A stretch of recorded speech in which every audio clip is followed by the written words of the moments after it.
আজকে university grant commission 7টা college নিয়ে, যে আপনি জানেন যে গত কিছুদিন ধরে 7টা কলেজ নিয়ে বেশ কিছু সমস্যা হয়েছিল, বা এগুলো নিয়ে তারা গত কয়েক মাস ধরেই ইউনিভার্সিটি গ্র্যান্ট কমিশন কাজ করছিলেন। তো আজকে কলেজের যে ছাত্র প্রতিনিধি তাদের সাথে আলোচনা করে 7টা কলেজ নিয়ে সরকারের পক্ষ থেকে একটা ঘোষণা দেওয়া হয়েছিল যে 7টা কলেজকে একটা বিশ্ববিদ্যালয়ের অধীনে নিয়ে আসা হবে। সে বিশ্ববিদ্যালয়ের একটা নাম প্রস্তাব করা হয়েছে, যেখানে বিভিন্ন কলেজের 7টা কলেজেরই ছাত্র প্রতিনিধিরা সম্মতি দিয়েছেন।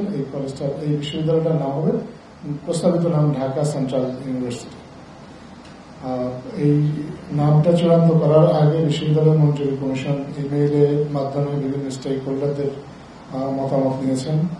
পাশাপাশি 7টা কলেজের যারা ছাত্রছাত্রী তাদের সমন্বয়ে 28টা টিম করা হয়েছে। এই 28টা টিম তারা নিজেরা আলোচনা করে তাদের মতামত দিয়েছে, এবং এই 28টা টিমের যে 28টা টিম লিডার, 28 জন টিম লিডার, সেই টিম লিডারদের সাথে আজকে বসে মূলত এই নামটা চূড়ান্ত করা হয়েছে। এছাড়াও এই প্রস্তাবিত যে ইউনিভার্সিটি, সেটার ইন্টারিম অ্যাডমিনিস্ট্রেশনটা কি হবে সেটার একটা রূপরেখা তৈরি করে আপনার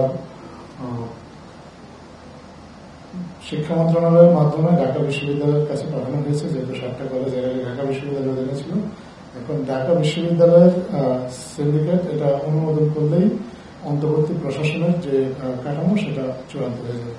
এছাড়াও অন্তর্বর্তী বিশ্ববিদ্যালয়ের যে রূপরেখাটা সেটাও প্রায় চূড়ান্ত পর্যায়ে আছে।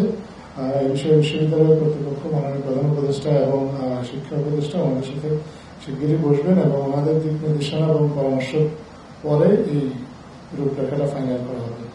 এই বিশ্ববিদ্যালয়টা পরিচালনার জন্য একজন অন্তর্বর্তীকালীন প্রশাসক থাকবেন। এই অন্তর্বর্তীকালীন প্রশাসক হবেন এই 7টা যে কলেজ, সেই কলেজেরই প্রিন্সিপালদের কোনো একজন, এবং ইতিমধ্যে বিশ্ববিদ্যালয় মঞ্জুরি কমিশন এই 7 জন প্রিন্সিপালেরই সাক্ষাৎকার নিয়েছেন, এবং তাদের মধ্যে থেকে একজনকে মনোনীত করবেন বিশ্ববিদ্যালয়ের অন্তর্বর্তীকালীন প্রশাসক হিসেবে।